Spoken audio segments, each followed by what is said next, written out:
سیرت نبی رحمت صلی اللہ علیہ وسلم چیپٹر 16.3 رسول اکرم صلی اللہ علیہ وسلم کی تجہیز و تدفین۔ ابن ماجہ میں ہے، رسول اکرم صلی اللہ علیہ وسلم کی وفات 12 ربیع الاول 11 ہجری بروز سوموار چاشت کے وقت واقعہ ہوئی۔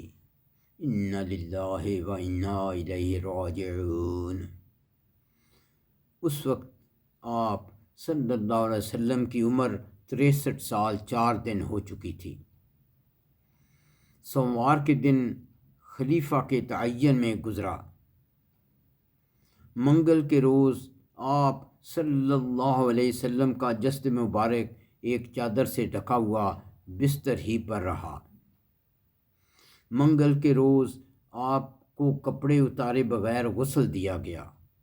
غسل کے دوران حضرت اسامہ، حضرت شکران جو کہ رسول اکرم صلی اللہ علیہ وسلم کے آزاد کردہ غلام تھے، پانی بہا رہے تھے۔ حضرت عباس اور ان کے 2 بیٹے حضرت فضل اور قسم آپ صلی اللہ علیہ وسلم کی کروٹ بدل رہے تھے۔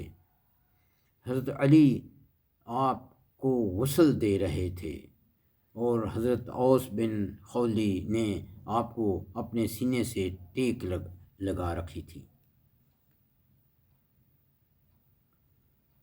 یہ امام مالک اور طبقات ابن سعد میں ہے کہ باری باری 10 صحابہ کرام نے آپ صلی اللہ علیہ وسلم کے حجرہ شریف میں داخل ہو کر نماز جنازہ پڑھی۔ کوئی امام نہ تھا۔ سب سے پہلے آپ صلی اللہ علیہ وسلم کے رشتہ داروں یعنی بنو ہاشم نے نماز جنازہ پڑھی، پھر مہاجرین نے، پھر انصار نے، پھر مردوں کے بعد عورتوں نے اور ان کے بعد بچوں نے، پھر غلاموں اور لونڈیوں نے نماز جنازہ ادا کی۔ آپ صلی اللہ علیہ وسلم کی تدفین کی جگہ کے بارے میں صحابہ کرام میں مختلف رائے تھیں، لیکن حضرت ابو بکر رضی اللہ عنہ نے فرمایا، میں نے رسول اکرم صلی اللہ علیہ وسلم کو یہ فرماتے سنا کہ نبی کو اسی جگہ دفن کیا جاتا ہے جہاں اس کی موت واقع ہو۔ سب نے اس بات کو قبول کیا اور اس کے بعد حضرت ابو طلحہ نے آپ کا وہ بستر اٹھایا جس پر آپ کی وفات ہوئی، اور اس کے نیچے لحد والی قبر کھودی گئی اور لحد کو بند کرنے کے لیے کچھ کچی اینٹیں لگائی گئیں۔ قبر مبارک زمین سے 1 بالشت اونچی رکھی گئی اور کوہان کی طرح بنائی گئی۔ مسند احمد میں ہے، منگل کو پورا دن نماز جنازہ پڑھنے میں گزر گیا اور بدھ کی رات آ گئی۔ رات میں آپ صلی اللہ علیہ وسلم کے جسد مبارک کو سپرد خاک کیا گیا۔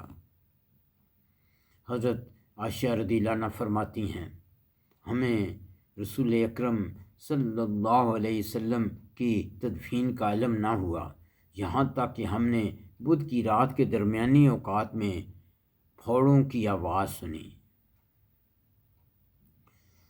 فتح الباری میں ہے کہ سن 86 ہجرہ میں ولید بن عبد المالک کے دور میں مسجد نبوی کی توسیع کی گئی۔